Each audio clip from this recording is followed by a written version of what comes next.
Bueno, chicas, buenas tardes. Espero se encuentren muy bien. Demos 3 minuticos más, por favor, a que terminen de ingresar los compañeritos y podamos iniciar la clase. ¿Listo? Regálenme 3 minutos más y damos inicio a la clase.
Ok, listo, chicos. Ahora sí, iniciemos. Entonces, tenemos 8 estudiantes. Entonces, bienvenidos y bienvenidas a esta segunda tutoría de nuestro módulo de gestión de la producción y cadena de suministro. ¿Cómo se encuentran en la tarde de hoy? Excelente, profe, gracias a Dios. Ay, bueno, me alegra muchísimo. Bueno, chicos y chicas, la semana pasada, entonces recuerden que en nuestro módulo de gestión de la producción y cadena de suministro, yo doy acceso aquí a alguien.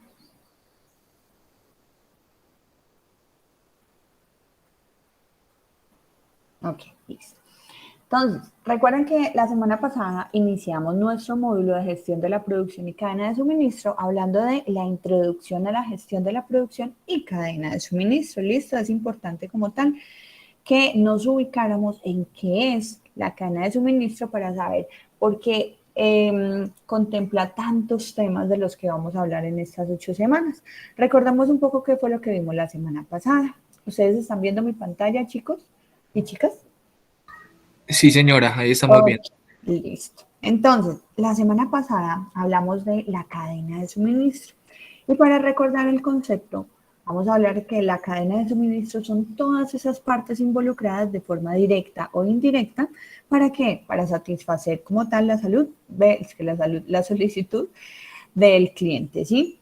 Entonces, ¿cuáles son esas partes directas? Las partes directas son como tal los procesos de fabricación, los proveedores que están como tal directamente involucrados.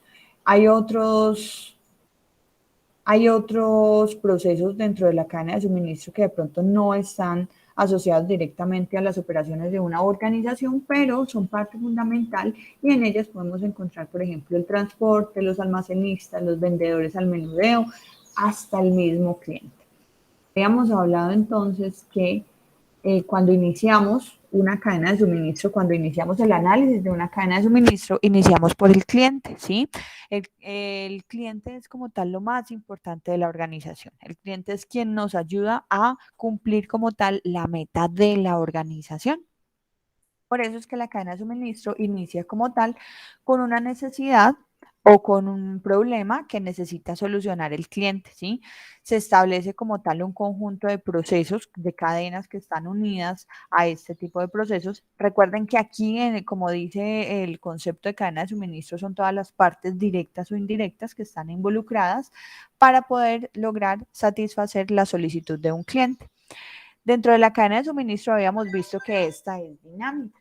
Esta es dinámica, ¿por qué? Porque constantemente hay un proceso de cambio, hay un proceso,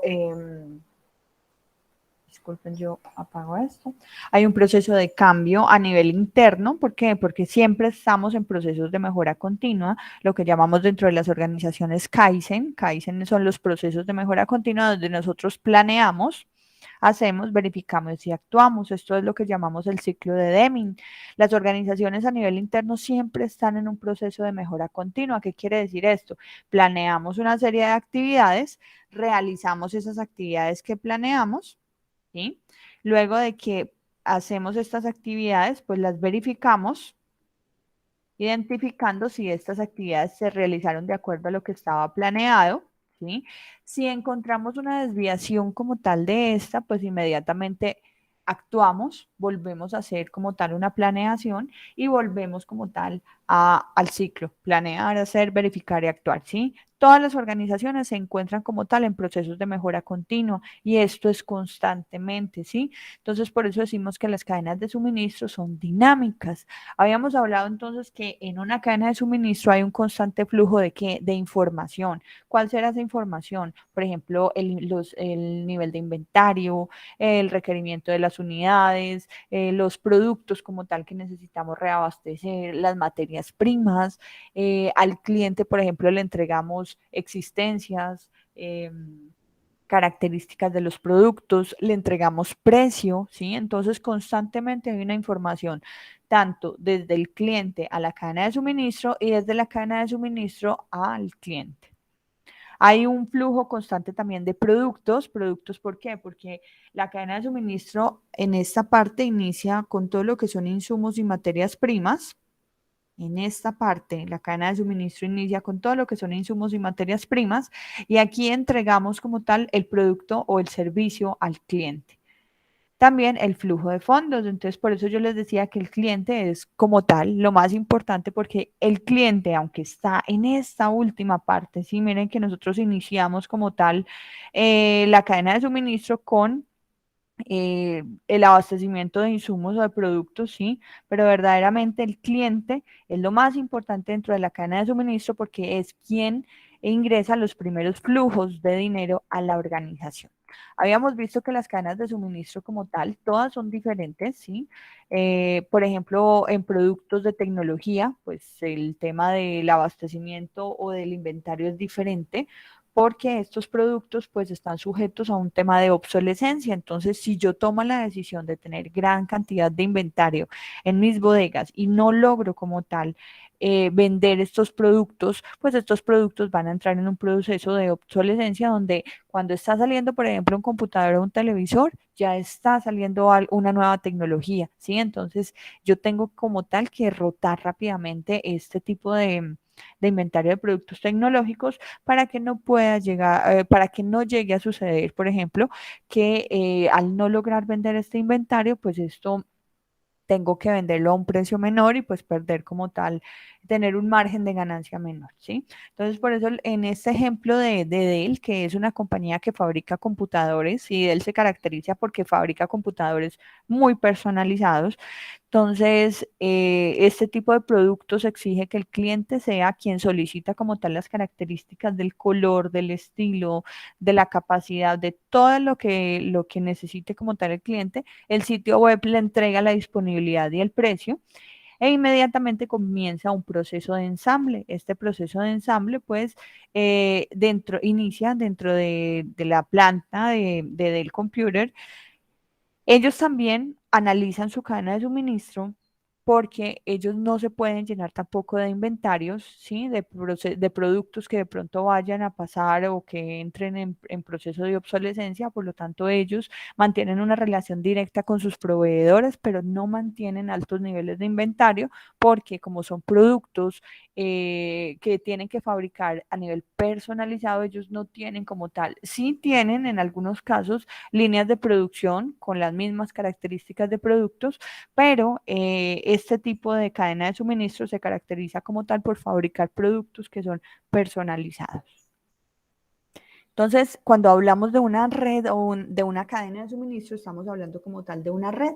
Una red, ¿por qué? Porque en esta intervienen como tal los clientes, intervienen, recuerden, esa parte directa e indirecta. Entonces, directa pueden estar los fabricantes, los proveedores, e indirecta pueden estar, por ejemplo, las empresas de servicio al cliente, las empresas logísticas. Entonces, aquí podemos encontrar como tal un esquema general de la cadena de suministro. El objetivo principal de la cadena de suministro es generar como tal algo que llamamos superávit de la cadena de suministro. Esto se relaciona mucho con lo que yo les comentaba de la meta de las organizaciones. Aquí tenemos que pensar entonces no solo en que una empresa o una parte de esta cadena de suministro logren como tal su objetivo a nivel ¿qué? A nivel económico, porque eso es lo que depende de las empresas, de que los productos o servicios sean jalonados por los clientes y los clientes sean como tal quien generan los ingresos de dinero a las organizaciones a través de ¿qué? De la adquisición de sus productos o servicios. Entonces aquí en la cadena de suministro, chicos, ya no estamos pensando como tal solo en una empresa, estamos pensando en el beneficio global de la cadena de suministro. Todos, esto es un gana-gana, todos se benefician como tal de cada una de las actividades que se realizan hasta llegar al cliente. Y la cadena de suministro constantemente está en un análisis continuo de las necesidades del cliente, de qué es lo que necesita el cliente que todavía no sea como tal puesto en el mercado, ¿sí? De cuáles son las necesidades que todavía no se han suplido al cliente, ¿sí? Entonces, ¿cuáles son esas nuevas necesidades de esos nuevos clientes? Porque recuerden que estas necesidades son cambiantes, recuerden que el mercado es dinámico.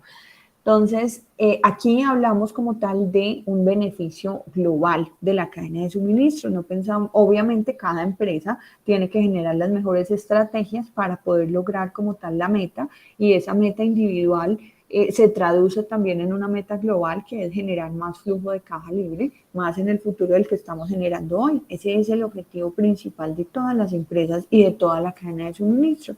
Es por eso que cuando hablamos de cadena de suministro siempre estamos pensando en generar un producto o un servicio, ¿cierto? A través de toda la cadena de suministro que genere valor para el cliente. Cuando genera valor para el cliente, obviamente vamos a tener venta de productos o servicios. Y el objetivo es que ese dinero que nosotros obtenemos en una cadena de suministro por generar valor al cliente sea menor a lo que nos cuesta como tal todo ese proceso de cadena de suministro, todo ese proceso de abastecimiento, ese proceso logístico, ese proceso de inventario, ese proceso de transformación. Por eso constantemente estamos evaluando dentro de las organizaciones no en disminuir los costos. Cuando yo hablo de disminuir los costos no es tomar esas ideas erróneas, por ejemplo, de disminuir la calidad de una materia prima, no. Es cómo podemos realizar actividades de forma óptima, algo que llamamos productividad. Cómo logramos como tal, con los recursos que tenemos, lograr tener más producto terminado, optimizando esos recursos. Que la productividad como tal está de la mano con disminuir, por ejemplo, la sobrecarga de los procesos, de las máquinas. La productividad está de la mano con temas de disminución de desperdicios a nivel de insumos, de recursos, de horas, de, por ejemplo, máquinas prendidas sin operar o personal contratado sin estar realizando ninguna actividad. O sea, todo lo que podamos disminuir en ese tipo de desperdicios, ¿sí? Porque esos son como tal enemigos de la productividad. Todo lo que nosotros la empresa como tal invierte en unos recursos o en unos insumos, en unas materias primas, para que éstas sean transformados en producto terminal, nosotros podamos venderlos y recibir dinero a través de la venta de sus productos o servicios. Pero si estos recursos están siendo utilizados de forma equivocada, pues obviamente vamos a tener mucho ingreso de materia prima, de productos, de suministros, ¿sí? Y vamos a tener poca disponibilidad porque durante el proceso de transformación no se utilizaron adecuadamente esos recursos y tuvimos muchos desperdicios. Entonces esto va a ser dinero que la empresa va a perder y que no se va a ver reflejado como más dinero entrando en producto terminado, ¿sí? Entonces, ¿cómo dentro de las empresas podemos realizar algo que llamamos procesos efectivos, ¿sí? Que tienen un equilibrio con la efectividad y con la eficiencia, ¿sí? Entonces, habíamos hablado de cómo logramos como tal cumplir con todo el objetivo de las cadenas de suministro, pero teniendo en cuenta el uso adecuado de los recursos, ¿sí? Minimizar como tal los desperdicios. Entonces es ahí donde nos vamos como tal a hacer planes de reducción de costos en la cadena de suministro. ¿Qué podemos hacer? Por ejemplo, subcontratar tareas, no contratar personal para hacerlo internamente, sino subcontratar una empresa que realice la actividad. Habíamos hablado, por ejemplo, de las marcas propias subcontratan como tal una maquila. Esto pues disminuye los costos en que ellos tengan que invertir, por ejemplo, en una planta de producción, sino que subcontraten a una empresa que ya tenga como tal todo este proceso montado para que puedan entregarle un producto o un servicio que cumple con las características que ellos desean vender. Entonces, el objetivo de la cadena de suministro está enfocado entonces en aumentar o generar superávit de la cadena de suministro, o sea, generar cadenas de suministro que sean rentables. ¿Qué quiere decir que son rentables? Que todos los recursos o todo el dinero que las empresas o que la cadena de suministro invirtió se refleje o se vea como tal traducido en dinero. ¿Listo? Entonces, que esas inversiones o esos proyectos en los que yo decidí invertir verdaderamente se traduzcan en más ingresos generados a través de la venta de esos productos o servicios. ¿Listo? Entonces, ¿cómo logro generar superávit de la cadena de suministro? Eso fue lo que vimos la semana pasada, chicos. Esta semana vamos a entrar con este segundo tema de la red de la cadena de suministro. Resulta que dentro de las cadenas de suministro, las empresas como tal analizan cuál es la mejor forma en la cual realizan la distribución de esos productos, ¿sí? Hay productos, por ejemplo, que son muy costosos y estos productos pues no siempre se mantienen en existencia. Hay productos, por ejemplo, como los de Dell que son personalizados, por lo tanto no los mantienen en un inventario o en una bodega, sino que estos se obtienen por solicitud a la fábrica o a un proceso de producción. Hay otros modos de distribución, otras cadenas de suministro que distribuyen sus productos, por ejemplo, como las empresas de gaseosa o las empresas como Bimbo, que ellos tienen sus vehículos y ellos por un proceso de una ruta realizan la entrega de sus productos, ¿sí? Entonces, esto lo deciden las empresas de acuerdo al modelo de negocio o a cada uno de o a cada una de las estrategias que se han generado para las cadenas de suministro y para los negocios, ¿listo? Cada cadena de suministro es diferente, ¿sí? Cada negocio como tal escoge las estrategias de cómo opera, cómo diseña, dónde ubica y cómo va a generar como tal la entrega de sus productos, ¿sí? Eso es lo que vamos a ver hoy. También vamos a ver algo que se llaman, vamos a abrirlo aquí, vamos a ver algo que se llaman las directrices de la cadena de suministro, ¿listo? Estas directrices son muy importantes. Las directrices de la cadena de suministro es lo que vamos como tal a ampliar dentro de este módulo de gestión de la producción y cadena de suministro. Vamos a hablar de factores que influyen en el diseño de una red de distribución, porque las redes de distribución son propias de cada negocio, ¿sí? Esto, como les venía como tal contando, depende de cada uno de los negocios, de los productos. Todos los productos no tienen como tal la misma necesidad de inventario, no tienen, por ejemplo, el mismo costo. Entonces son redes de distribución que se van generando de acuerdo como tal a cada uno de los negocios, a cada uno de los productos. Y esto es lo que vamos a ver hoy. Y vamos a hablar también sobre opciones de diseño para una red de distribución. Entonces, vamos a hablar de las directrices de la cadena de suministro. La directriz como tal de la cadena de suministro es la que nos permite establecer la estrategia competitiva. La estrategia competitiva pues hace que una empresa como tal se diferencie de las otras o una cadena de suministro se diferencia de las otras. ¿Por qué? Porque genera una mayor cantidad de dinero. Esta estrategia de la cadena de suministro debe tener un equilibrio en eficiencia y en capacidad de respuesta. ¿Qué quiere decir eficiencia? Pues como lo habíamos visto como tal en la clase pasada, la eficiencia está relacionada entonces con esos procesos en los cuales nosotros entregamos esos productos o servicios cumpliendo con esas características que el cliente ha solicitado, o sea, con calidad, ¿sí? En el tiempo solicitado, en la cantidad que el cliente necesitó, ¿sí?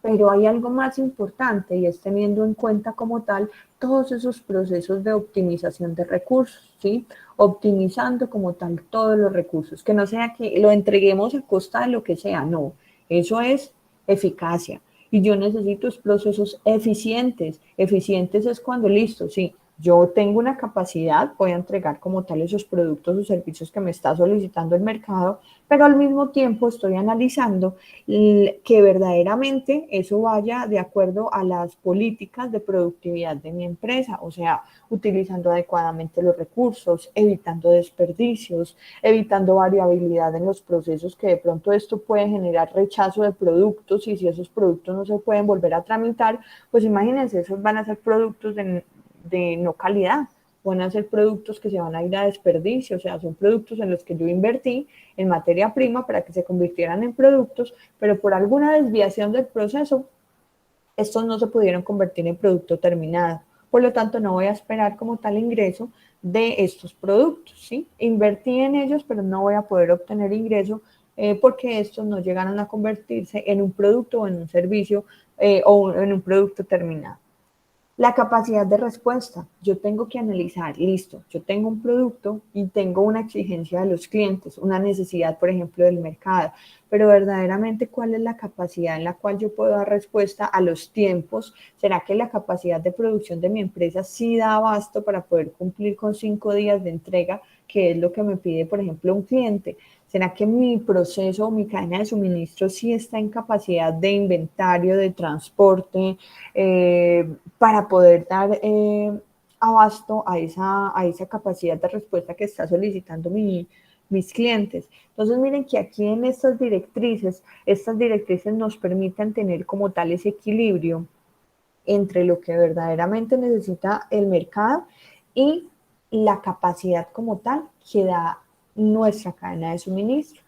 Aquí intervienen como tal unos aspectos que son muy importantes y siempre que nos hablen de cadena de suministro, chicos y chicas, es muy importante que tengamos estos 6 conceptos, que son 6 directrices de la cadena de suministro, y siempre vamos a hablar de ellos en todos los procesos. Obviamente hay procesos en los que vamos a poder extendernos más o en procesos logísticos que se van a enfocar en procesos de transporte o en procesos de almacenamiento, pero cuando hablamos de cadena de suministro, como ya saben que es una red en la cual intervienen muchísimos aspectos de un negocio, de un sector, de negocios como tal. Miren que no es solo un negocio, aquí se van uniendo varios negocios porque también necesitamos, por ejemplo, proveedores, y esos proveedores vienen de otro tipo de industrias, de otro tipo de sector, que se van uniendo a nuestra empresa, ¿sí?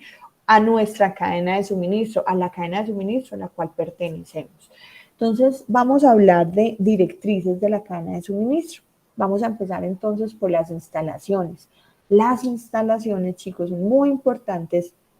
Es una de las directrices principales dentro de la cadena de suministro, porque las instalaciones, cuando hablamos de instalaciones, estamos hablando, por ejemplo, de instalaciones de almacenamiento de productos, de materias primas.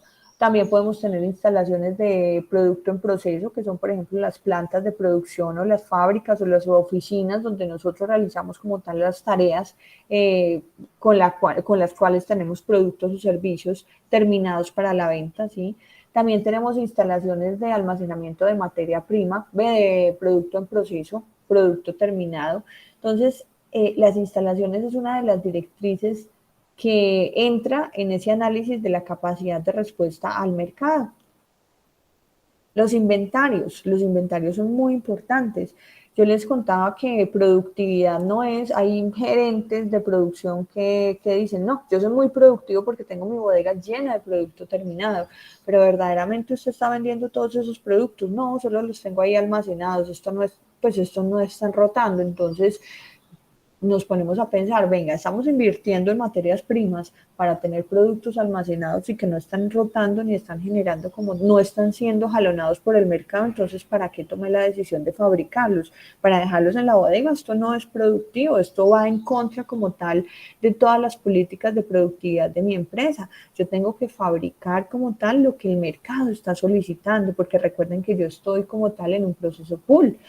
No en un proceso push. Yo no estoy como tal saturando el mercado, sino que estoy analizando la necesidad del mercado para poder fabricar verdaderamente lo que el cliente necesita, para que mis bodegas constantemente estén rotando los productos, ¿listo? Para que constantemente, así como rotan los productos, va ingresando el dinero a mi empresa. Yo no necesito productos quietos en una bodega.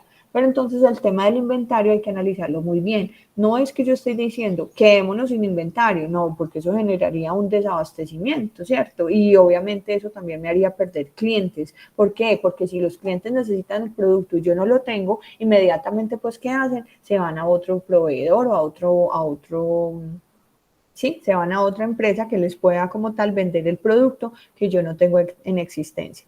Pero ¿qué pasa cuando yo tomo decisiones de tener un sobrestock, un sobreinventario? Pues ¿qué pasa? Si yo no logro vender la cantidad total, pues como veíamos, por ejemplo, en el tema de ropa, en el tema de alimentos, en el tema de tecnología, pues estos productos están sujetos a un proceso de obsolescencia, de deterioro, de paso de moda. Si es ropa, por ejemplo, de temporada, pues aquí no vivimos eso, pero en algunos países sí tienen, por ejemplo, estaciones. Entonces, miren cómo los inventarios van afectando como tal la rotación de la cartera y el ingreso de dinero dentro de mi organización.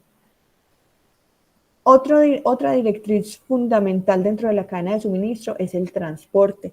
Recuerden que muchas veces el transporte no está directamente relacionado, o sea, la empresa como tal o la organización no tiene transporte propio, sino que realiza procesos de contratación, subcontrata a un tercero para que realice estos procesos de transporte de la entrega de mis productos o servicios o de la recepción de los productos o servicios, ¿sí? Entonces hay empresas de transporte que se dedican como tal, que participan dentro de la cadena de suministro con este servicio. Estas tres directrices principales se llaman directrices logísticas, instalaciones, inventarios y transporte. Hay otras directrices que no pueden faltar dentro de la cadena de suministro. Son la directriz de información, como lo veíamos en la cadena de suministro. Esta cadena de suministro es dinámica porque constantemente hay un flujo de productos, información, de productos y de dinero, ¿sí? Entonces la información es muy importante porque si no tenemos una comunicación efectiva, tanto con el cliente como a nivel interno, como a nivel con el proveedor, pues vamos a tener entonces inconvenientes, por ejemplo, en que no tengamos los productos entregados, las materias primas o los servicios que necesitamos dentro de las plantas de producción, o no vamos a poder entregar al cliente verdaderamente lo que está necesitando, o no vamos a poder tener, por ejemplo, Hay empresas que unifican por medio de un software, unifican como tal la información de la existencia o a nivel financiero o a nivel de producción, a nivel de calidad, todo esto lo unifican como tal en algunos software. Entonces, esto les permite tomar decisiones a tiempo, ¿sí? Si no tenemos la información, no podríamos tomar decisiones a tiempo dentro de las cadenas de suministro, dentro de las empresas. Entonces, esta información hace parte de las directrices de la cadena de suministro. El proceso de aprovisionamiento. Cuando hablamos de aprovisionamiento, chicos, estamos hablando, por ejemplo, de lo que hacen algunas empresas, que son los procesos de compra. Sí, hay algunas empresas que tienen un área que se llama compras, compras internacionales o compras nacionales, sí, hay empresas como tal que tienen este tipo de departamentos porque parte de las materias primas parte de los suministros que requieren para la producción de sus productos o servicios, la fabricación de sus productos o servicios, es, por ejemplo, comprada con maquinaria en otros países o con materias primas que fabrican en otros países, ¿sí? Entonces, los procesos de aprovisionamiento son esos procesos necesarios para tener como tal disponibles todo lo que son las materias primas, insumos, suministros que necesitamos dentro de las plantas, de las instalaciones donde estamos fabricando los productos o donde estamos prestando los servicios para poder entregar productos o servicios al cliente, ¿sí? Si este proceso de aprovisionamiento falla, pues no vamos a tener, por ejemplo, no vamos a poder entregar a los clientes en el tiempo esperado o en el tiempo acordado. Entonces, los procesos de aprovisionamiento no solo se realizan para insumos o para materias primas, también podemos realizar dentro de las empresas aprovisionamiento o procesos de contratos de servicios, ¿sí? Hay empresas como tal que algunos procesos dentro de sus organizaciones los tienen subcontratados. Y vamos a ver cuál es el riesgo de subcontratar algunos procesos, ¿sí? Aquí, por ejemplo, hay empresas que realizan procesos de investigación y desarrollo, y la investigación y desarrollo pues cuesta, las empresas invierten como tal gran cantidad de dinero para poder realizar este tipo de procesos. Entonces, dejar ingresar a un tercero para prestación de un servicio y que conozca nuestros procesos, pues eso en muchas empresas toman como por ejemplo la determinación de realizar procesos de cumplimiento se me fue como tal la palabra, hacen firmar como tal a las personas que ingresan a los procesos para que ya tengan un cumplimiento de la confidencialidad de los procesos o de la información que conozcan. Es por eso que hay algunas de las empresas que no permiten que cuando entren a sus instalaciones, por ejemplo, tomen fotos o entren computadores, porque pues esto puede ser una fuga de información con la cual las empresas han invertido tanto para desarrollar procesos o productos pues que son de gran avance, y si de pronto la competencia se da cuenta de esto, pues puede también mejorar sus productos y pues todo este dinero en investigación pues no generaría esa ventaja para la empresa que invierte en este tipo de procesos. Entonces, miren que el aprovisionamiento es una parte muy importante de la compañía. El aprovisionamiento también juega, por ejemplo, con temas de tasas de cambio. Hay muchas ocasiones en las que por alguna situación política, económica del mundo, las tasas suben, ¿sí? Las TRM suben, y entonces si nosotros comprábamos como tal materias primas en el exterior y todas estas materias primas son en dólares y el dólar sube, pues obviamente el costo de nuestro producto tiene que subir. ¿Y cómo vamos entonces a entregar esto al cliente? ¿Sí? Entonces miren que el aprovisionamiento es parte fundamental dentro de una cadena de suministro y dentro de una organización. La fijación de precios. La fijación de precios es otra directriz de la cadena de suministro de la cual vamos a hablar. Siempre son estas seis directrices, chicos, dentro de la cadena de suministro, son muy importantes. Cuando hablamos de fijación de precios, estamos hablando de que las empresas utilizan como tal una estrategia que se llama fijación de precios y administración de ingresos. La fijación de precios es cómo pueden variar el precio de un mismo artículo para beneficiarse en determinadas ocasiones. Lo que yo les comentaba, no sé si les comenté a ustedes, por ejemplo, cómo varían los precios de de las aerolíneas, de los tiquetes aéreos. ¿Habíamos hablado del tema, chicos? Me parece que no, profe. Profe, no recuerdo. Bueno, ¿alguien ha comprado un tiquete aéreo? ¿Alguien ha hecho ese proceso de comprar, de investigar, ¿Alguien ha hecho ese proceso? Profe, pues De, sí. de comprar un tiquete, sí, profe. Bueno, y cuéntenme cómo es ese proceso, que quiero que identifiquemos algo muy importante. Pues a veces, por lo general, no sé mis compañeros, pero cuando uno busca como un tiquete, lo que uno se mete lo primero como en tiquetes económicos, ¿cierto? Ajá. Y entonces ahí le sale pues como el listado, usted busca pues la fecha, cuántas personas viajan, si es solamente ida o regreso o ambas. Y me pasó algo muy particular hace poco porque me metí así, tiquetes baratos, supuestamente era con una maleta de mano, pues un tiquete económico entre comillas. Y me costó 210.000 pesos, ahí estaba, supuestamente ese era el valor, cancelé y quedó listo, me llegó la información y todo. Cuando mi mamá se fue a viajar, allá en el aeropuerto le cobraron es que 50.000 pesos. Y le estaban cobrando 50.000 pesos solamente porque no hizo el registro virtualmente, sino que lo dejó para hacerlo allá. ¿Y con Entonces, qué en aerolínea eso... fue para estar advertidos? Ay, no me acuerdo en este instante, pero casi me muero porque ella no llevaba, o sea, ella llevaba el dinero del transporte del aeropuerto hacia su casa. Y me llamó y yo estaba en la oficina acá y me muero bregándole a buscar eso porque sí o sí tenía que ir, porque esos vuelos supuestamente baratos, pues no tienen ningún cambio, nada. Entonces sí o sí se tenía que ir.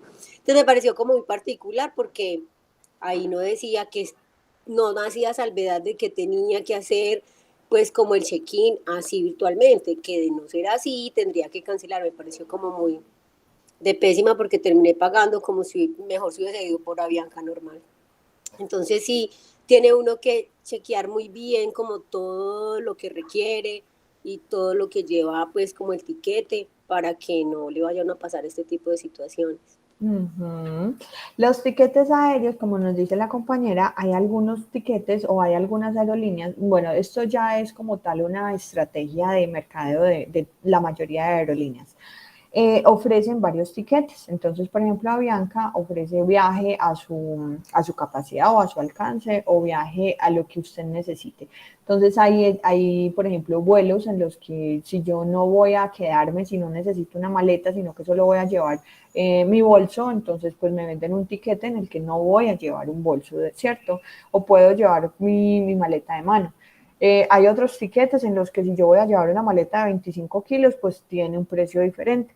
Y hay maletas en los que si yo voy a llevar más de 30 kilos, creo que es la referencia de peso, pues me van a cobrar más, ¿cierto? ¿Qué pasa con estos tiquetes, chicos? Si yo los compro, por ejemplo, es un vuelo, por ejemplo, para dentro de 15 días, ¿cierto?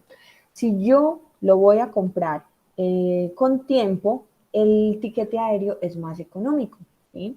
Pero cuando se va acercando a la fecha de vuelo, ¿qué hacen las empresas, las aerolíneas con estos tiquetes, con los precios de estos tiquetes cuando se acerca muchísimo más a la fecha de vuelo? ¿Alguien sabe? Se suben horrible. Se suben, ¿cierto? Eso es una estrategia que se llama fijación de precios y administración de ingresos. Entonces, ¿qué hacen qué hacen algunas empresas? Logran estrategias de que si la gente compra con anticipación los tiquetes, estos tiquetes tienen un menor precio. Pero cuando está muy cercano a la fecha de viaje, pues obviamente de qué nos estamos valiendo, de la urgencia o de la necesidad que tenga el cliente para adquirir este producto. Entonces, en ese corto instante de la necesidad, el cliente está dispuesto a pagar muchísimo más dinero por ese servicio porque lo necesita de forma urgente. ¿Listo? Entonces, obviamente, las personas, pues, si no lo compraron con anticipación, pues van a tener que pagar el costo más elevado cuando lo compran a última hora, ¿sí? Esto hacen las empresas como estrategia para generar mayores ingresos. ¿Qué utilizan también, por ejemplo, las aerolíneas? Ellos tienen dentro de su avión, ¿cierto? Clasificadas las sillas, entonces como los que tengan la oportunidad alguna vez de montar en avión se van a dar cuenta que cuando se ingresa al avión, las primeras sillas son en una categoría especial que se llama primera clase. Esta categoría pues tiene de pronto un servicio de que tiene los asientos un poco más grandes, de que de pronto tiene una oferta de catering o de alimentación diferente a la de el resto del vuelo, ¿cierto? De los pasajeros. Estas pues pueden subir y bajar más rápidamente del avión. Estos tiquetes tienen un costo más elevado, ¿sí? Los puestos que van de pronto detrás de esta primera clase, ¿sí? Son de pronto unos asientos un poco más estrechos, son asientos más económicos, ¿cierto? Pero entonces si yo compro un asiento en primera clase o si compro un asiento en clase comercial, ¿sí? ¿Será que vamos a llegar en diferente horario a algunos de estos dos asientos? ¿Será que vamos a llegar en diferente horario por el hecho de yo comprar un tiquete de primera clase o un tiquete No, es lo mismo. turístico? Es lo mismo, Lo ¿cierto? mismo. Es lo mismo. Entonces miren cómo algunas empresas y estamos vendiendo tiquetes aéreos. Entonces miren cómo las aerolíneas con el mismo servicio, pero dando unos atributos, unas características diferentes de pronto a la experiencia del consumidor, cobran un monto más alto, ¿sí? Por este tipo de tiquetes aéreos. Entonces, miren que estas son algunas estrategias que utilizan las empresas para ganar más dinero. Las empresas de transporte terrestre, ¿sí? Si yo necesito un servicio planeado, pues, por ejemplo, para el transporte de cierta cantidad de personas, pues este transporte tiene un costo.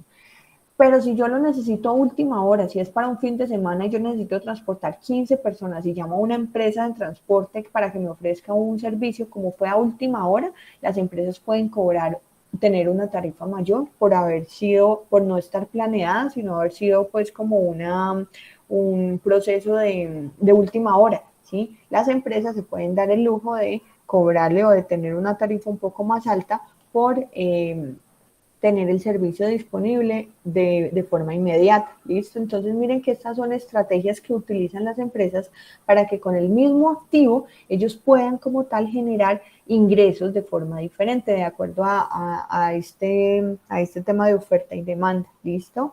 Entonces tenemos 6 directrices, chicos. Estas 6 directrices siempre hacen parte del tema de la cadena de suministro y la cadena de suministro, como vimos, es algo muy amplio, que empieza en el cliente y finaliza pues como con todos los proveedores que se vayan uniendo como tal a las cadenas de suministro o a los procesos que se vayan uniendo a mi cadena de suministro. Estas tres últimas directrices se llaman directrices interfuncionales. Estas 6 directrices son base dentro de la cadena de suministro y siempre en todos los procesos de cadena de suministro y de procesos de producción siempre las vamos a tener en cuenta. Entonces son 3 logísticas, que son instalaciones, inventario y transporte, y 3 interfuncionales, porque sin ellas la cadena de suministro no puede funcionar. Información, aprovisionamiento y fijación de precios. Estas están interrelacionadas una a la otra y entre ellas también como tal se relacionan, ¿sí? Entonces son logísticas e interfuncionales. Siempre vamos a hablar de 6 directrices de la cadena de suministro: instalaciones, inventarios y transporte, que son directrices logísticas, e información, aprovisionamiento y fijación de precios, que son las directrices interfuncionales. Cada una de estas tiene un objetivo diferente dentro de la cadena de suministro y eso es a lo que vamos a entrar a trabajar en todas estas semanas de este módulo de gestión de la producción y cadena de suministro. Vamos a hablar entonces de la importancia de la distribución en la cadena de suministro. La distribución como tal, la distribución dentro de la cadena de suministro, se refiere a los pasos dados para trasladar y almacenar un producto desde esa etapa del proveedor hasta la entrega al cliente, ¿sí? Entonces la distribución es todo ese proceso de trasladar y almacenar un producto desde que lo fabricamos, desde que llegan las materias primas a una bodega, desde que las utilizamos hasta que las llevamos al cliente, ¿sí? Ya sea un producto o un servicio. Entonces, encontramos que tenemos, como dice como tal el concepto, la distribución se refiere a todos los pasos dados para trasladar y almacenar un producto desde esa etapa de proveedor hasta la entrega al cliente. Podemos identificar qué ocurre entre cada par de etapas, o sea, la distribución ocurre entre proveedor y fabricante, entre fabricante y distribuidor, entre distribuidor y minorista, en ese tipo de procesos y entre minorista y cliente. En todas estas etapas, recuerden que son entre cada par de etapas que generamos procesos de distribución. La materia prima y los componentes se trasladan a los proveedores, a los fabricantes, en tanto que los productos terminados se trasladan del fabricante al consumidor, así como lo veíamos como tal en este esquema de la clase pasada, que es importante que tengamos en cuenta este es el esquema como tal de la cadena de suministro. Entonces recuerden que aquí realizábamos movimientos desde el proveedor, ¿sí?, al fabricante, del fabricante al distribuidor, del distribuidor al detallista y del detallista al cliente. Pero hay modelos de negocio o cadenas de suministro que no tienen como tal detallista, sino que el fabricante vende directamente al cliente, ¿sí? O el proveedor vende como tal al fabricante, el distribuidor. O sea, todos estos están relacionados. ¿Para qué? Para entregar en últimas el producto o el servicio al cliente. Entonces, volvemos a nuestra importancia de la distribución en la cadena de suministro. Entonces, hablamos que afecta directamente el costo de la cadena de suministro como el valor para el cliente. Entonces, los procesos de distribución son muy importantes dentro y es el más importante porque es la forma en la que podemos entregar nuestros productos o servicios a los clientes, ¿sí? Pero hay otros tipos de distribución, ¿sí?, en los cuales no intervienen como tal ni vehículos, ni transporte aéreo, ni transporte terrestre, ni transporte de ningún otro tipo, y es, por ejemplo, las compras online, ¿sí? Hay procesos en los que nosotros, por ejemplo, compramos libros, los libros en los cuales nosotros los descargamos y los podemos abrir. Estos se llaman ebooks. Los ebooks, pues, son negocios, ¿sí?, que no necesitan como tal ningún tipo de distribución, ¿sí?, a no ser de que yo lo quiera físico, pero este tipo de negocio simplemente yo pago por un portal de internet, pago en una página de internet que me está ofreciendo el libro, pago con tarjeta de crédito o por el diferentes modos que hay ahorita para pagar por este e-commerce, por el comercio electrónico, lo descargo y está en mi computador y ya llegó el producto y el cliente quedó satisfecho con la recepción del producto. Entonces miren que todas las cadenas de suministros, todos los negocios como tal, tienen una estrategia diferente de llevar sus productos a los clientes, ¿sí? Esta etapa de la industria 4.0 o de todos estos negocios que involucran la tecnología, pues en muchos casos ya están optando porque estos productos sean virtuales, ¿listo? Entonces, eso es una nueva forma como tal de entregar productos, ¿cierto? Que no son como tal tangibles, pero que también generan satisfacción en los clientes en este nicho de mercado que requiere este tipo de productos. Entonces, la distribución es muy importante y cuando analizamos, por ejemplo, las cadenas de suministro, vemos que aproximadamente el 35% de los ingresos que se generan de los ingresos que se generan, el 35% como tal está afectado por el tema de la distribución o del transporte. Por ejemplo, en la India el costo de distribución de la salida del cemento es casi del 30% del costo de producirlo o venderlo. O sea que el 30% es lo que se lleva como tal el proceso de distribución de lo que podemos obtener en total de la venta de ese cemento. O sea que miren que el 30% siempre es un peso, ¿cierto? Dentro del costo total de producir y vender un producto. En este caso es el del cemento. Entonces, quiere decir que ese otro 70% es lo que nosotros podemos obtener, ¿cierto? O de la ganancia, ¿cierto? De producir y vender ese producto. Hay algunas empresas, chicos, que a nivel mundial han generado como tal procesos innovadores y que han estado bajo el ojo de los otros negocios porque han logrado procesos muy rentables, ¿sí? Entonces tendríamos, por ejemplo, tendríamos como ejemplo a dos empresas, a tres. Aquí me faltó de pronto una foto, pero tendríamos, por ejemplo, a Amazon. Amazon, yo les contaba que Amazon es una empresa que inició un señor que se llama Jeff Bezos. Jeff Bezos en este momento está catalogado como uno de los hombres más ricos del mundo.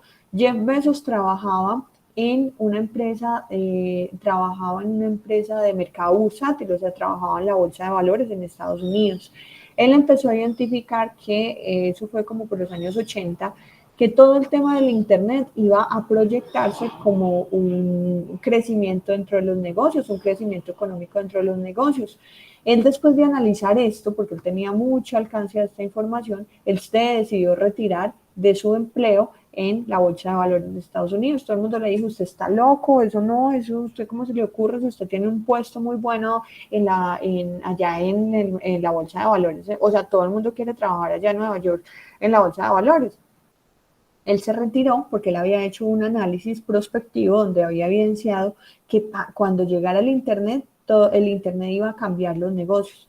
Pues resulta que este señor empezó a vender en un garaje, empezó a vender libros porque se había dado cuenta que los libros por Internet era el negocio como tal que no estaba, que no tenían como tal, que no estaba tan ofrecido, ¿sí?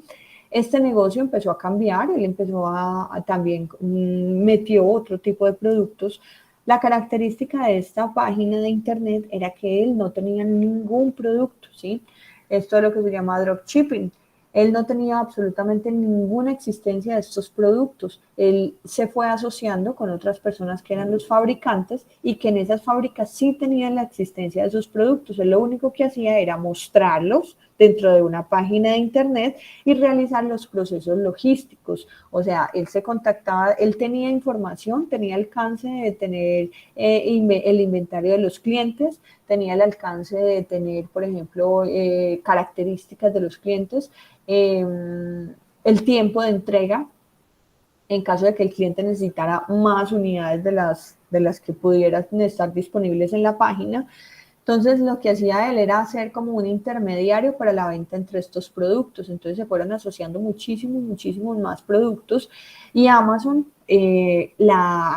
Amazon empezó como tal a trabajar en el mercado bursátil, ¿cierto? Empezó a transar en el mercado de valores y este negocio empezó a ser tan rentable, chicos, que la acción de Amazon empezó a valorizarse de forma exponencial, ¿sí? Por lo tanto, era una empresa que ahorita pues tiene instalaciones a nivel logístico para poder hacer la entrega de sus productos, pero es una empresa que está creada en una plataforma de internet. Pues este señor Jeff Bezos ahora tiene tanto dinero que yo les contaba que este señor ya se está dedicando al turismo aeroespacial con este otro señor Elon Musk, que es el dueño de Tesla, de los vehículos eléctricos, y con el señor de Richard, no recuerdo el apellido, de Virgin, que es la telefonía, y la empresa de servicios de aerolíneas, ¿sí? Entonces miren que estos señores ya, después de generar muchísimo dinero, son las empresas que más dinero han generado en los últimos años, pues estos señores ya están como tal desarrollando procesos para generar viajes al espacio. Entonces, este tipo de negocios ha creado como tal un punto de partida para nuevas empresas. Walmart es una empresa muy famosa en Estados Unidos y en algunos países de Latinoamérica también existe. Walmart se caracteriza porque tiene productos con precios muy bajos. Ellos en algunas ocasiones hasta pierden dinero por la venta de algunos productos, pero ¿cuál es la estrategia de ellos? Ellos dicen, bueno, tenemos productos tan bajos en costo que las personas cuando van a comprar no compran uno, sino que van y compran otros productos, ¿sí? Entonces, el precio tan bajo genera como tal en el cliente la necesidad entonces de empezar a comprar y a comprar y a comprar otros productos y al final cuando suman esa cantidad de productos de bajo precio, pues esto es lo que genera como tal las ganancias de Walmart. Entonces Walmart tiene muchísimos productos, ellos sí tienen instalaciones y tienen procesos de despacho a nivel nacional e internacional, pues que también ha caracterizado este tipo de negocios. 7-Eleven es un negocio que viene de Japón. 7-Eleven es como el típico modelo de negocio de los negocios que hay en las estaciones de servicio, en donde venden gasolina, ¿sí? En Japón, este tipo de negocios pues empezó a crecer, empezaron a poner estaciones de servicio y al mismo tiempo un 7-Eleven. Este 7-Eleven se caracteriza porque vende productos de todo tipo, ¿sí? Y está abierto 24 horas. Los dueños de 7-Eleven se llevaron este modelo de negocio para Estados Unidos. Obviamente, pues esto iba a generar un choque cultural porque la cultura de Japón es muy diferente a la americana, pero entonces ellos empezaron a adaptar todo su modelo de negocio a la cultura americana.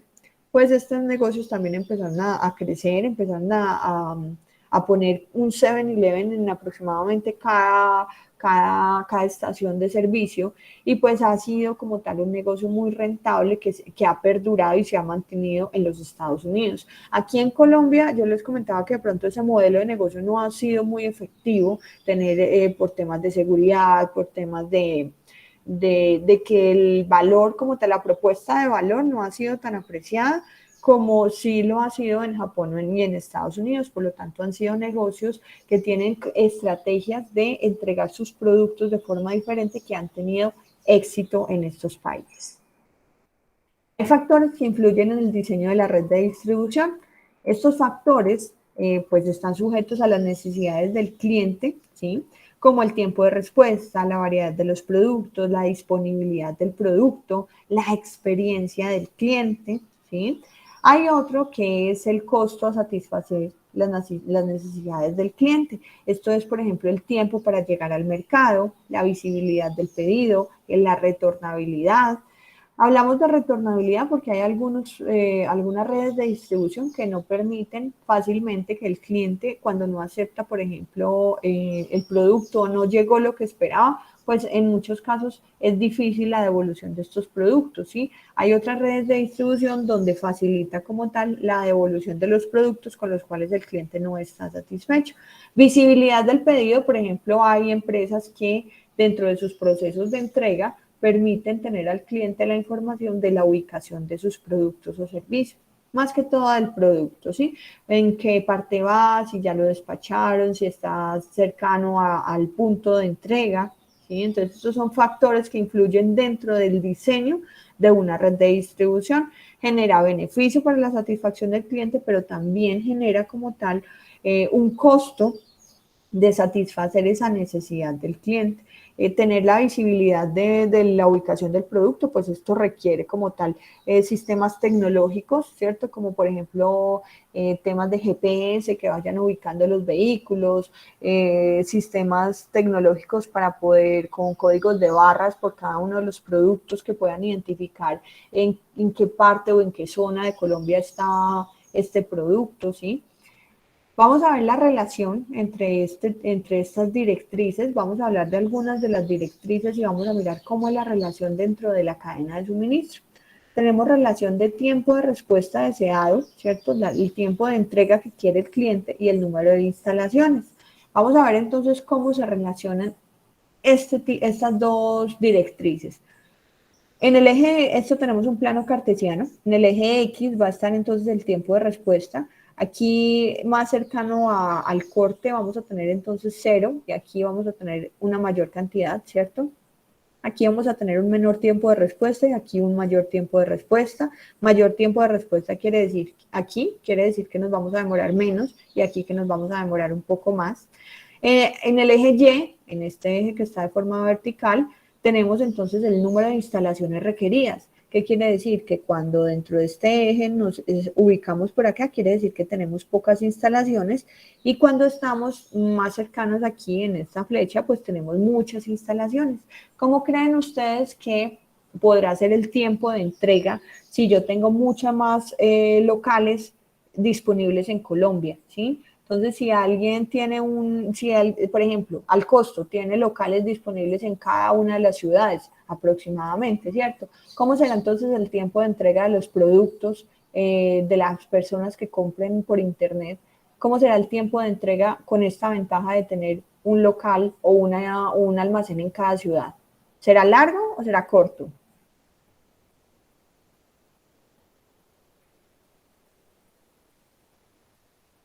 Chicos, ¿cómo creen ustedes que será el tiempo de entrega o el tiempo de respuesta para la entrega de los productos? A tiempo, pues según el compromiso, y obviamente a tiempo. ¿Cierto? ¿Y qué pasaría si yo tengo, por ejemplo, menos instalaciones? ¿El tiempo de respuesta sería igual? No se retrasaría. No, Ujú. Entonces, por ejemplo, si yo tengo una bodega en Bogotá y es la única bodega que tengo para entregar a toda Colombia, ¿cierto? Entonces yo me voy a tener que tomar el tiempo prudente de entregar los productos, de enviarlos desde Bogotá hasta Pereira, ¿sí?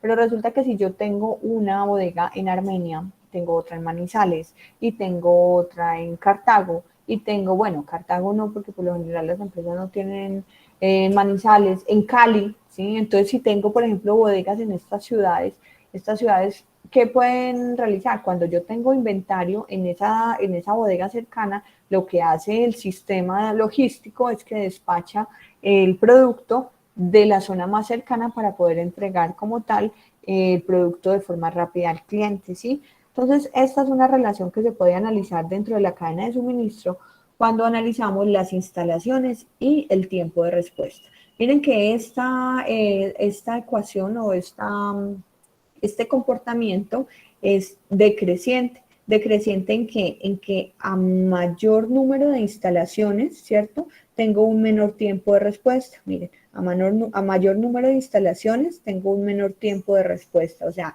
entre más instalaciones tenga yo, el cliente va a poder adquirir sus productos en una forma más rápida, ¿sí? Por ejemplo, en Pereira hay muchos almacenes de, digamos, Arturo Calle, ¿cierto? Entonces, yo puedo tener como tal la facilidad de ir a un almacén y comprar rápidamente un producto, pero se demoraría más la entrega del producto si, por ejemplo, solo hubiera un almacén en Manizales. Entonces sería el tiempo que demore entregar el producto de Manizales a Pereira, ¿listo? Entonces, algunos almacenes o algunas organizaciones optan o analizan cuál sería la ventaja entonces de tener más números de instalaciones para poder entregar al cliente en menor tiempo.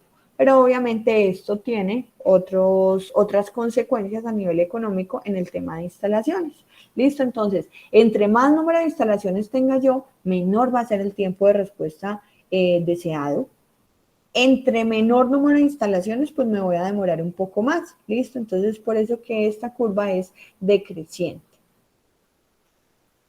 Relación entre el número de instalaciones y los costos de inventario. A medida que yo tenga más instalaciones, pues yo voy a necesitar como tal más productos para almacenar, porque no sería lógico yo tener, por ejemplo, muchas instalaciones vacías. Estaría pagando gran cantidad de dinero por mantenimiento, por el personal que trabaja dentro de esas instalaciones para no tener productos. Pues esto no sería como tal una opción, ¿cierto?, dentro de los procesos de almacenamiento.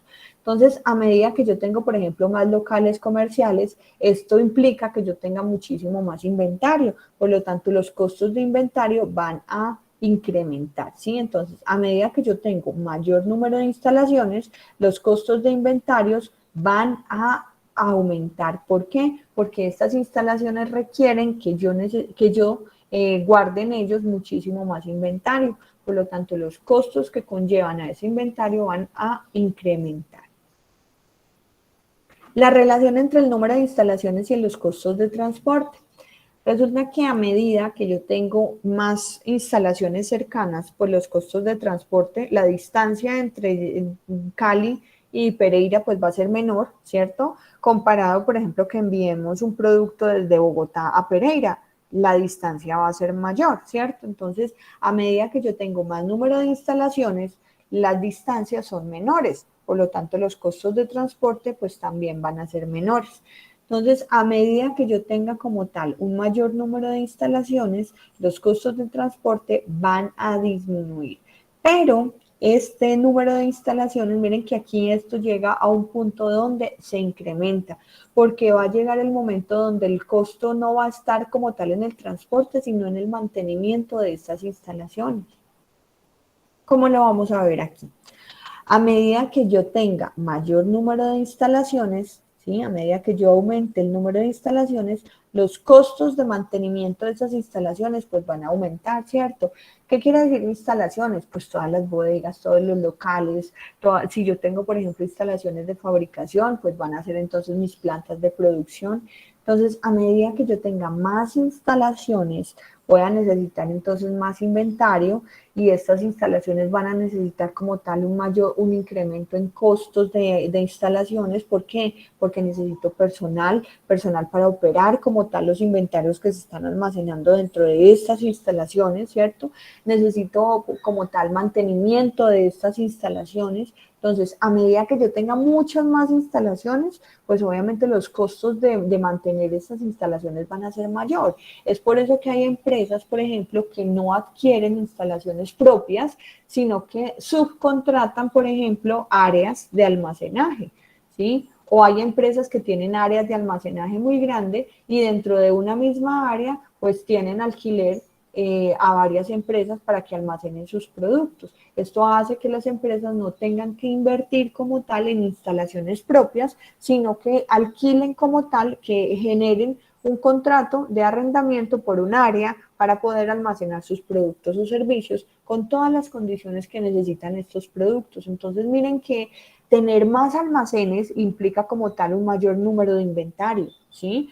Tener más inventario, de tener más instalaciones, incrementa el costo el costo de las instalaciones. Y aparte de eso, chicos, si yo tengo, por ejemplo, muchas instalaciones, pues obviamente voy a disminuir el costo del transporte, pero va a llegar un punto donde verdaderamente el equilibrio no se va a ver por las distancias que yo minimice, sino que va a incrementar, por ejemplo, entre más instalaciones tenga, pues voy a tener que pagar muchísimos más costos por mantenimiento de esas instalaciones. Entonces ya el transporte sería algo despreciable, ya el transporte no importa porque se me empieza a incrementar el costo de mantenimiento de esas instalaciones. Entonces miren cómo la cadena de suministro empieza como tal a arrojarme varios aspectos que requieren análisis, ¿cierto? Al momento de diseñar una cadena de suministro. Es aquí donde yo tengo que analizar los tres costos totales, ¿cierto? De la logística, que son los inventarios, el transporte y las instalaciones. Estos tres aspectos, costos de inventarios, transporte e instalaciones, son los que contemplan los costos totales de la logística. Entonces, si yo tengo un número de instalaciones establecidas, yo tengo que siempre evaluar qué es lo mejor para mi negocio. Yo no puedo, por ejemplo, poner una gran cantidad de instalaciones que me van a generar un costo alto y que este costo sea mayor a lo que verdaderamente me genera la venta de esos productos o la venta del inventario que yo tengo almacenado. Me vale más el almacenamiento que verdaderamente lo que vale la venta de los productos, ¿sí? Entonces yo tengo que llegar a este equilibrio, a que yo tengo, obviamente el cliente quiere un menor tiempo de respuesta y como lo vimos en estas gráficas, si yo quiero tener un menor tiempo de respuesta necesito una mayor cantidad de instalaciones, pero verdaderamente tengo que analizar dentro de mi negocio si ese tiempo de respuesta que yo puedo ofrecerle al cliente está de la mano con estos tres aspectos, con lo que me cuesta los inventarios, con lo que me cuesta el transporte y con lo que me cuesta el mantenimiento y el tener las instalaciones como tal que vaya a tener dentro de mi negocio. Esos costos locales van a tener como tal un punto de quiebre donde voy a decir, hasta este número de instalaciones, mi negocio va a poder como tal tener el tiempo de respuesta. Si yo le doy al cliente un tiempo de respuesta mayor, esto va a incrementar como tal los costos de la logística y aquí ya no va a ser rentable como tal tener una propuesta o una política de entrega, de tiempo de entrega a mi cliente, ¿sí? Entonces, los tiempos de respuesta se establecen de acuerdo a los costos totales de la logística. ¿Y cuáles son esos costos, esos costos totales? Pues esos costos tendrán que ver con la cantidad de inventario, con el transporte y con las instalaciones. Entonces, entre más instalaciones tenga yo, pues necesito más inventario. Entre más instalaciones tenga, reduzco como tal las distancias, por lo tanto los costos de transporte disminuyen. Pero verdaderamente este costo total de logística está de acuerdo con el tiempo de respuesta que yo necesito o que mi cliente necesita o si va de acuerdo con el modelo de negocio que yo estoy montando dentro de mi cadena de suministro. Entonces, aquí es donde evaluamos como tal para poder diseñar una cadena de suministro, para poder diseñar como tal una red de distribución, debo de tener en cuenta el tiempo de respuesta y los costos totales de la logística, chicos. ¿Qué les parece este tema? ¿Está complicado o lo logramos entender? Es entendible, profe, pero es de cuidado, es de... Y es de análisis, ¿sí? Porque miren cómo decirle al cliente que le entrego en menos tiempo, ¿sí? Cómo impacta como tal. Y eso lo hacemos en muchas ocasiones en temas comerciales, que nos comprometemos con el cliente, con entregarle antes de lo planeado, y antes de lo planeado genera un incremento en el costo de transporte, ¿cierto? Las empresas, por ejemplo, los terceros que brindan este tipo de servicios, ellos tienen como una tarifa, ¿cierto? Pero resulta que si yo necesito entregar este producto antes, esa tarifa aumenta. Entonces los costos de la logística van a aumentar para ese producto y yo le estoy ofreciendo al cliente menos tiempo de respuesta. Entonces es aquí donde debemos de tener mucho cuidado al momento de tomar estas decisiones, porque los costos de transporte, recuerden que muchas veces esos costos son con una empresa, son tercerizados y ellos cobran por tarifa de entrega. Y obviamente recuerden que dentro de la fijación de precios, lo que está planeado tiene un precio y lo que es a última hora genera un costo mayor. Entonces, esto lo debemos de tener muy en cuenta para poder generar un equilibrio, ¿cierto? Entre esas directrices logísticas que hacen parte de mi cadena de suministro. Entonces, vamos a hablar de las opciones de las opciones de diseño para una red de distribución. En las opciones de diseño, pues nos preguntamos, ¿será que el producto se va a entregar en la ubicación del cliente o será que lo surtimos en un sitio predeterminado? Por ejemplo, así como cuando veíamos la cadena de suministro del éxito, que esta cadena de suministro, pues el cliente era el que iba directamente a buscar el producto a una instalación, ¿sí? ¿Será que el producto irá a través de un intermediario o ubicación intermedia? Hay empresas, por ejemplo, que tienen las empresas de transporte. Estas empresas tienen bodegas en algunas zonas de las regiones, ¿cierto? Y lo que ellos hacen es que, por ejemplo, desde Bogotá llevan los productos hasta cierta estación, ¿sí? Hasta cierto punto, descargan los productos y luego llega otro vehículo, lo vuelve y lo carga. Por ejemplo, ellos lo que hacen es que lo que quieren es enviar los vehículos full. No envían, por ejemplo, que un producto de Bogotá a Pereira y el vehículo va a media carga, no. Ellos lo que hacen es que pasan por otra ruta o por otra bodega que ellos tengan y llenan el vehículo con otros productos, con el objetivo como tal de que de que sea óptimo como tal ese costo de transporte, ¿sí? De que ese vehículo vaya cargado totalmente para que el recurso de gasolina, de transporte, de peajes, del pago al conductor, pues todo esto que implica como tal los costos de transporte, pues sea utilizado de forma adecuada. Vamos a gastar la misma gasolina, pero pues vamos a hacer un uso óptimo de este proceso de transporte si nosotros llevamos como tal el vehículo a mayor carga, ¿listo? Entonces, eso es lo que sucede en algunos casos cuando hay procesos intermedios, ¿cierto? Que reúnen las cargas totales para disminuir el costo de este proceso de distribución. Vamos a ver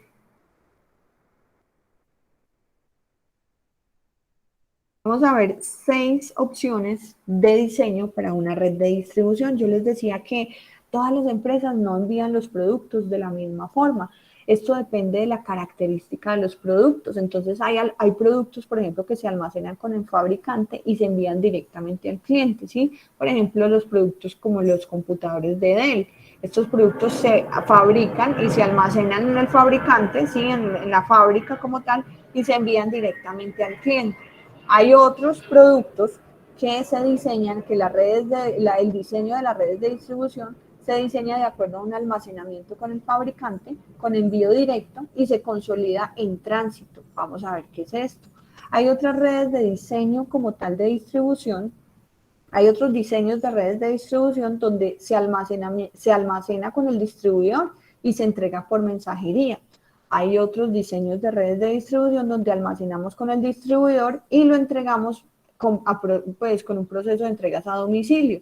Hay otros diseños de redes de distribución donde almacenamos con el fabricante o con el distribuidor y el cliente es quien pasa como tal a recoger el producto.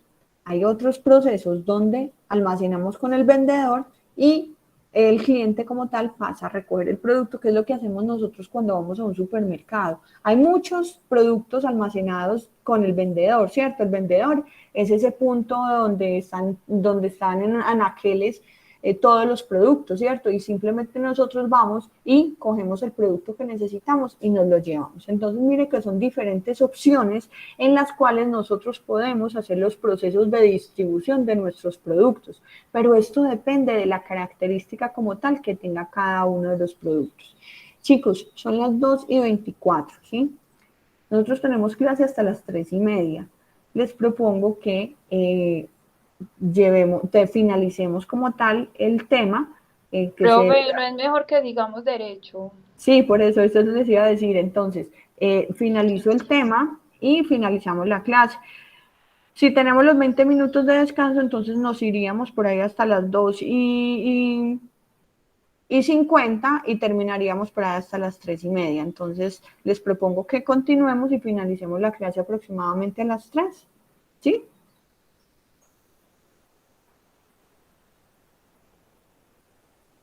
Chicos, ¿sí? Profe, está bien en el tema que damos en la primera clase. Ok, listo. Entonces continuamos con eso.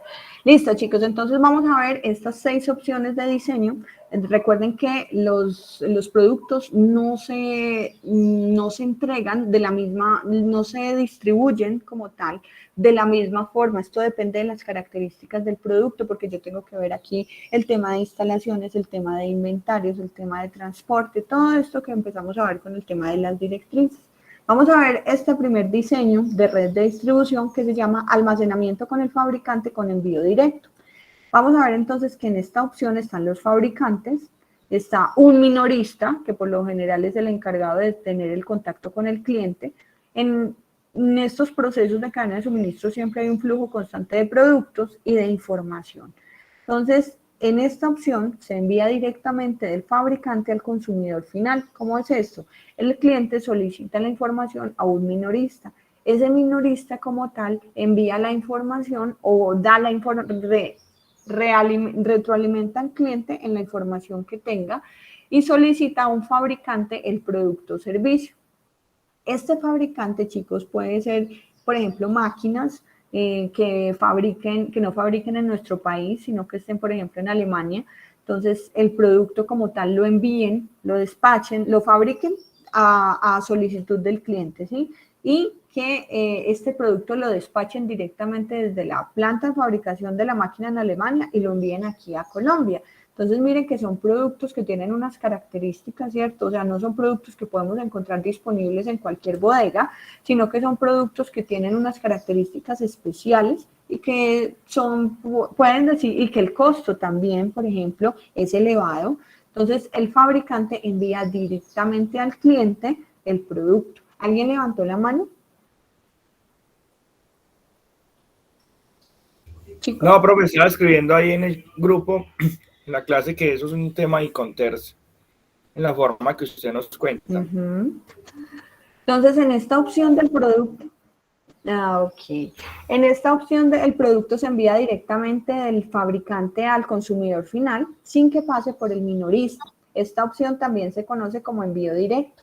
El minorista no mantiene inventario. La información fluye del cliente vía el minorista al fabricante y el producto se envía directamente del fabricante a los clientes. Entonces, miren, las instalaciones están en el fabricante.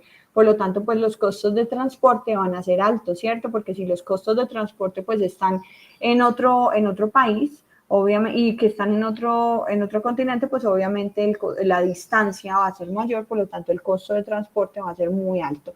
Pero esto se equilibra porque el costo de este producto, pues no son productos, al ser esos productos que se fabrican exclusivamente sobre pedido, pues tienen un costo alto, ¿cierto? Y por eso, pues esta es la forma en la que algunas de las redes de distribución se diseñan para este tipo de productos, donde se almacena con el fabricante y el fabricante es quien lo envía al cliente directamente. El minorista entra a ser como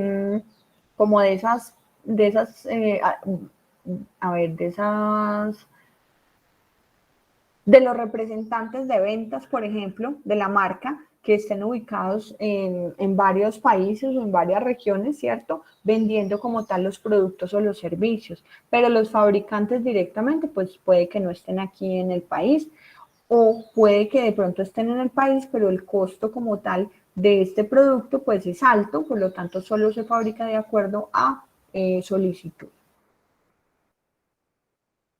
Almacenamiento con el fabricante con envío directo y consolidación en tránsito. ¿Qué quiere decir este tema de consolidación en tránsito? La consolidación en tránsito combina piezas del pedido proveniente de diferentes lugares de modo que el cliente reciba una sola entrega. Tenemos fabricante, tenemos el minorista, tenemos una consolidación en tránsito por el transportador y tenemos cliente. Entonces aquí sucede lo mismo, hay un flujo de productos y un flujo de información. Entonces el cliente solicita el producto al minorista y el minorista solicita el producto a los fabricantes. Pero resulta que estos fabricantes envían los productos, ¿cierto? Como son, digamos, varias piezas, lo envían a una etapa que se llama consolidación por el transportador. Llegan todos los productos, por ejemplo, si es el ensamble de una máquina, entonces llegan varias partes directamente a este consolidador, a esta etapa de consolidación en tránsito por el transportador y no le llega al cliente por partes, sino que le llega al cliente toda la carga completa. ¿Listo? Entonces, esta es otra red de distribución de acuerdo al tipo de negocio que así lo requiera. Almacenamiento con el distribuidor con entregas por mensajería. Entonces, tenemos al fabricante, tenemos un almacenamiento con distribuidor o minorista y tenemos clientes. Tenemos flujo de producto y tenemos flujo de información. El cliente solicita como tal al minorista, donde tiene almacenado el producto. Los fabricantes reabastecen constantemente el almacenamiento y el almacenamiento o el distribuidor es quien entrega los productos al cliente. Tenemos otra red de distribución, otro diseño de redes de distribución de productos y es el almacenamiento con el distribuidor con entregas a domicilio. Entonces miren cómo funciona este. Tenemos el fabricante y el fabricante tiene almacenes donde tiene inventario de los productos, ¿sí? Tenemos el cliente, aquí hay un constante flujo de productos y de información. Entonces lo que hace el cliente es solicitar a ese almacén o a ese distribuidor más cercano el producto. El fabricante lo que hace es que reabastece como tal la existencia de inventarios en ese distribuidor y el distribuidor lo que hace es que entrega los productos por rutas, ¿sí? Por ejemplo, lo que hacen las gaseosas. Ustedes sí han visto, por ejemplo, en Dos Quebradas, yo les comentaba que Dos Quebradas tiene, en Postobón de Dos Quebradas podemos ver que ellos en algunas ocasiones tienen toda su flota de vehículos, que esa flota de vehículos de ellos es propia y en algunos pues no será tercerizado, pero por lo general creo que Postobón tiene como tal su flota de vehículos y la podemos ver cuando pasamos por ahí por Dos Quebradas. Entonces lo que hacen ellos es cargar estos vehículos, ¿cierto?, con las gaseosas que han solicitado aquí hay lo que llaman depósitos o almacenes de gaseosa. Entonces, en esos almacenes, en esos depósitos llegan como tal las solicitudes de los requerimientos de las tiendas, de los almacenes, de los restaurantes, ¿sí? Lo que ellos hacen es que planean la entrega de acuerdo a la ruta, ¿cierto? Cargan como tal el vehículo con ciertas solicitudes, ¿cierto? Entonces, hoy vamos a entregar 40 solicitudes de los clientes en estas rutas, ¿sí? Entonces, ellos cargan las gaseosas y van realizando las rutas y van entregando los productos, restaurante, ubicación, tienda, barrio, y van entregando los productos, ¿listo? ¿Qué facilita también esto? Por ejemplo, que ellos puedan devolver, que puedan cambiar, que puedan hacer pues como tal una devolución del producto que de pronto en otro tipo de red de distribución no se logra, ¿sí? Les comentaba que Bimbo también tiene, por ejemplo, estos vehículos pequeños donde ellos entregan, son vehículos diseñados también con el almacenamiento para este tipo de productos y ellos también realizan como tal una ruta y entregan como tal su producto. Existen otras redes de distribución que se llama almacenamiento con el fabricante o distribuidor con recolección por parte del cliente. Entonces tenemos los fabricantes o el fabricante, tenemos los minoristas o un centro de distribución. Esto es, por ejemplo, lo que les comentaba yo que tenemos con el éxito aquí en Cerritos, Cerritos, Ara y hay otros, pues esos son los que me he dado cuenta, pero hay otras empresas que tienen también centros de distribución donde todos los productos llegan como tal a este centro de distribución, ¿sí? Tenemos los sitios de surtido y tenemos los clientes. Entonces, ¿cómo funcionan como tal los sitios de el proceso de cross-docking dentro de los centros de distribución o dentro de los CEDI? Los clientes, como tal, solicitan los productos, ¿cierto? Solicitan los productos a los sitios de surtido, ¿sí? Los fabricantes solicitan la información, perdón, los minoristas solicitan como tal la información a los fabricantes, pero miren que los fabricantes envían los productos a un centro de distribución. Entonces, si es una marca, por ejemplo, el Éxito, entonces, ¿cómo llegan los productos a los almacenes del Éxito? Hay una solicitud con los proveedores, con todas estas marcas que pueden estar exhibidas dentro de estas áreas. Esto se solicita de acuerdo a lo que los clientes estén consumiendo. El Éxito o estos locales tienen como tal, o este tipo de negocio tiene como tal un área que está evaluando constantemente qué es lo que está necesitando el mercado y esto es lo que solicita a los fabricantes. Estos fabricantes entregan los productos como tal a los centros de distribución. Los centros de distribución realizan la distribución, llegan, por ejemplo, todos los productos, ellos los almacenan, pero ¿qué hacen ellos? Estos productos no se quedan almacenados, ellos inmediatamente cogen y por procesos de códigos de barras, ellos saben para qué almacén va cada uno de estos productos. Es como un cruce de andén, por eso se llama cross-docking, porque los productos llegan del fabricante, se descargan, pero no se almacenan, sino que inmediatamente se van cargando al otro lado por así decirlo, al otro lado de la bodega, por eso se llama cruce de andén, porque esto no se almacena, sino que llegan del fabricante, se descargan en la bodega e inmediatamente se vuelven a clasificar y se cargan otra vez a otros vehículos y estos vehículos ¿a dónde llegan? A los sitios de surtido, o sea, a todos los almacenes que nosotros visitamos y con los cuales cada uno de los clientes va y coge los productos que requiera, ¿sí? Entonces, esta red de distribución se llama almacenamiento con el fabricante o distribuidor con recolección por parte del cliente. Y esta última, como tal, que se llama almacenamiento con el vendedor con surtido por parte del cliente. Entonces, miren cómo funciona. El fabricante entrega a un centro de distribución, ¿sí? Tienen tiendas minoristas. Entonces, el fabricante entrega los productos al centro de distribución, hacen un proceso de cross-docking. Recuerden que en los procesos de cross-docking no hay almacenamiento de productos, sino que lo que hace es que entregan los fabricantes a las bodegas, ¿sí? al centro de distribución, y el centro de distribución inmediatamente clasifica y las envía a las tiendas que necesiten como tal reabastecimiento de estos productos. En estas tiendas pues están los productos e inmediatamente los clientes pueden ir como tal a comprar la cantidad que requieran y el producto que requieran, ¿sí? Entonces, esto es lo que llamamos como tal modos de diseño de redes de distribución. Y esto es muy importante dentro de las cadenas de suministro, chicos, porque para todos los productos no se utilizan los mismos modos de distribución. Esto depende del costo de los productos, del costo logístico, del costo de los inventarios, del costo como tal de las instalaciones. Esto depende como tal de todos estos aspectos, de todo este costo total logístico que vimos como tal en las diapositivas anteriores para poder tener la mejor estrategia que disminuya costos, que podamos entregar productos, generar valor en el cliente, ¿cierto? Pero podamos también generar dinero a través de las ventas de todos esos productos dentro de la cadena de suministro. Mire que acá no participa solo un fabricante, acá no participa solo una empresa, no.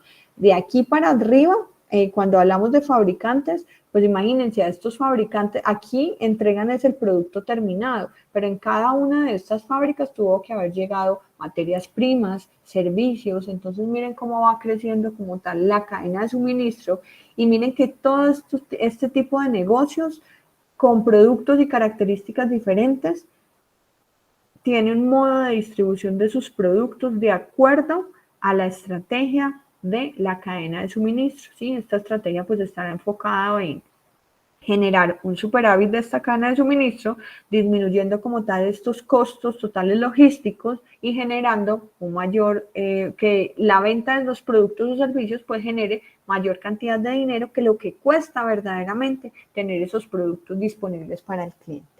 Entonces, chicos, con estos 6 modos de distribución, finalizamos como tal nuestra clase del día de hoy. Entonces, en la primera clase vimos introducción a la cadena de suministro,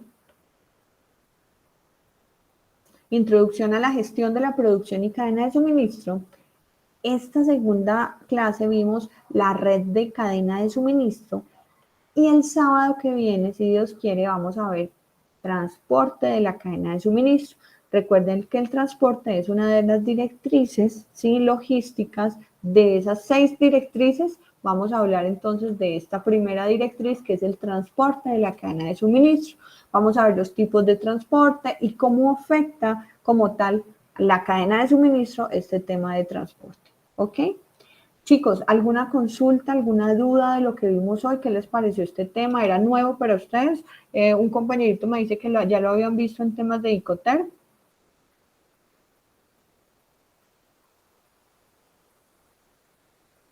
Sebastián.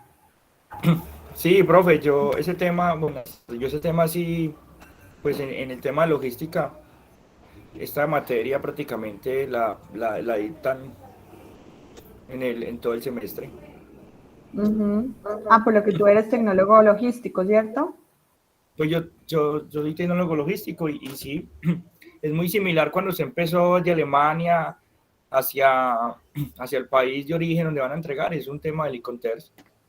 Pero ya cuando usted lo basa en la ciudad que se le entrega local, ya se puede decir como le escribo yo un e-commerce local, porque pues varias cadenas desde el cliente a la fábrica, o de la fábrica al almacén, o de la fábrica al subdistribuidor, de la fábrica al mayorista. Entonces sí conozco el tema. Ok, excelente. Chicos, ¿alguna otra consulta o algún otro comentario? Profe, para algunos otros el tema era completamente desconocido. Hoy aprendimos muchas cosas y toda esa parte de la distribución que nos explicó, profe, es muy importante. Para mí es completamente nuevo. Ok, listo, chicos. Sí, claro, Sebastián Profe, tiene sí, eso una sin duda. ventaja. Sebastián tiene una ventaja por lo que cuando, claro, como él ya se formó como tecnólogo logístico, entonces estos temas son muy frecuentes dentro de esta formación. Dime, Elena. Profe, estos temas son sumamente importantes para cualquier empresa porque nos ayuda a generar estrategias para ser más productivos. Y ustedes como administradores de empresas, pues obviamente ustedes tienen una visión amplia del negocio. Entonces miren que no solo es, por ejemplo, quedarse en una oficina de comercial, en una oficina de ventas, en un proceso logístico, en un proceso de producción. Miren que un administrador de empresas debe tener una visión muy amplia como tal de todo el negocio. Y miren que aquí en cadena de suministro no es solo del negocio, sino de toda la cadena de suministro en la cual estamos inmersos para poder llegar en algunas ocasiones al cliente directamente o a través como tal de un almacén como lo es el Éxito, que vende gran cantidad de productos, ¿sí? Gran cantidad de marcas. Entonces, chicos, les agradezco muchísimo. Terminamos entonces nuestra clase. Que descansen, buen fin de semana y nos vemos entonces el sábado que viene. ¿Listo? Gracias, Gracias, Profe, igualmente. Muchísimas Gracias. gracias, profe. Una feliz Ah, tarde. chicos, esperen, no se me vayan, por favor, todavía. No. Me faltó algo. La semana Esperen, lista. por favor. Sí, esperen. Ay, sí. Estoy aquí moviendo el mouse y lo tenía apagado. Listo, chicos. Aquí con esto ya finalizamos. Entonces, Luisa Fernanda Buitrago. Presente, profe. Muchas gracias, Luisa. Sebastián Cardona. Presente. Gracias, Sebastián. Natalia Grajales Quintero. Presente, profe. Gracias. Sandra Milena López. Presente. Gracias, Sandra. María Elena López. Presente. Gracias. Emanuel Martínez. Joan Esteban Martínez. Presente, profe. Gracias. Elena Restrepo. Presente, profe. Gracias. María Camila Sanín. Y Jamie Caterine Vargas. Presente, profe. María Ok. Camila. A María Camila. Y Jamie Profe. Caterine. Catherine me dijo que no podía asistir porque tenía turno en Ah, el sí. hospital. Ella me dijo también que tenía. Y Emanuel. Ok. Listo, chicos. Entonces les agradezco mucho. Buen fin de semana. Que descansen y hasta la próxima. ¿Listo? Igualmente, profe, bendiciones. Gracias.